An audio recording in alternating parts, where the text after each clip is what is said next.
លោកងាយល្អល្អអូនណាយកុំរបានជួបណាំងពាក្យស្លោកងាយល្អល្អអូនណាយកុំរបានជួបណាំងក៏សក់កុហកព្រះអូនណាយខឹងគោវៃរតែងក៏សក់កុហកព្រះអូនណាយខឹងគោវៃរតែងចាស់ឯងត្រាញ់ចេះគេលេចទូក្នុងទលេជាងភ្លើងឆេះទាំងចាស់ឯងត្រាញ់ចេះគេលេចទូក្នុងទលេជាងភ្លើងឆេះទាំងចកះមួយបាច់កាច់មិនបាំងកំចាំងអង្គយកអង្គកាមចកះមួយបាច់កាច់អមិនបាំងកំចាំងអង្គយកអង្គកាមដើមឈើធំរលំឮខ្លាំងដំរីងាប់យកជាងអេបាំងដើមឈើធំរលំឮខ្លាំងដំរីងាប់យកជាងអេបាំងមនុស្សចិត្តចេញស៊ីត្រីអាំងមនុស្សចិត្តខ្លាំងស៊ីអំបិលជើណាណាថ្លៃណាមនុស្សចិត្តខ្លាំងស៊ីអំបិលអូនណាយអ្នកឆ្លាតសង្វាតចូលស្ទឹងឲ្យតាមបត់អូនណាយអ្នកឆ្លាតសង្វាតចូលស្ទឹងឲ្យតាមបត់ត្រូវរៀនចេះឲ្យប្រកបពីនោះប្រាក់រត់ដេញតាមហៅជើណាណាថ្លៃណាពីនោះប្រាក់រត់ដេញតាមហៅពាក្យចាស់លោកបានពោលថាបើក្តៅស៊ីរាំងតែចាំងស៊ីជ្រៅពាក្យចាស់បានពោលថាបើក្តៅស៊ីរាំងតែចាំងស៊ីជ្រៅបើសិនទំពួងវាទៅពេលនោះទៅភ្នៅវាមកជើណាណាថ្លៃណាពេលនោះទៅភ្នៅវាមក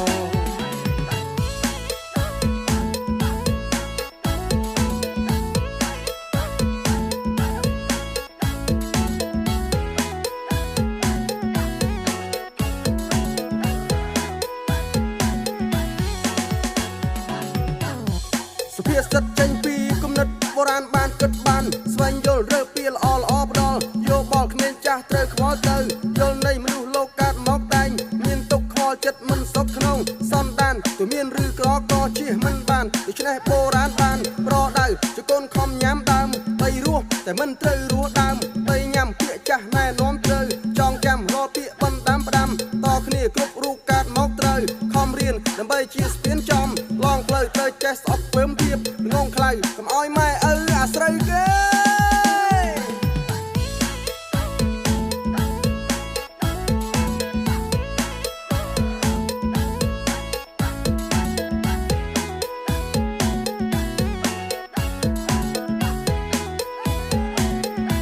ដំរីជើង4គង់មានផ្្លាត់តែប្រាជ្ញចេះស្ទាត់គង់មានផ្លិចដំរីជើង4គង់មានផ្្លាត់តែប្រាជ្ញចេះស្ទាត់គង់មានផ្លិចតើអូនយល់ឃើញថាយ៉ាងម៉េចសំណាបយងដីស្រីយងប្រុសជើណាណាថ្លៃណាសំណាបយងដីស្រីយងប្រុសគេថាខឹងខងហើយខឹងខាតប្រជាសង្វាតពិចារណាថាខឹងខងហើយខឹងខាតប្រជាសង្វាតពិចារណាកាន់យកធម៌ហិង្សាពេលនោះគ្រួសារបានរុងរឿងថ្លៃណាពេលនោះគ្រួសារបានរុងរឿងសម្លឆ្ងាញ់ហើយដោយសារគ្រឿងមកប្តីរុងរឿងដោយសារប្រពន្ធសម្លឆ្ងាញ់ហើយដោយសារគ្រឿងមកប្តីរុងរឿងដោយសារប្រពន្ធបើចង់ធ្វើអីគិតទុកមុនទៅវាមិនសុនទៅថ្ងៃក្រោយជើណាណាថ្លៃណាទៅវាមិនសុនទៅថ្ងៃក្រោយបលឹងកែវហើយទលេ10អូនឯងមិនស្កប់នឹងសមុទ្រមួយបលឹងកែវហើយទលេ10អូនឯងមិនស្កប់នឹងសមុទ្រមួយបើអូនចង់ឲ្យព្រះជួយអូនឯងត្រូវជួយខ្លួនឯងសិនជើណាណាថ្លៃណាអូនឯងត្រូវជួយខ្លួនឯងសិនចូលឆ្នាំខ្មែរមិនដូចឆ្នាំចិនផាមួងចង់ក្បិនអាវសើស្បៃឆ្នាំខ្មែរមិនដូចឆ្នាំចិនផាមួងចង់ក្បិនអាវសើស្បៃលាក់កសែងគុំកាយ3តាមប្រពៃណីជាតិខ្មែរជើណាណាថ្លៃណាតាមប្រពៃណីជាតិខ្មែរ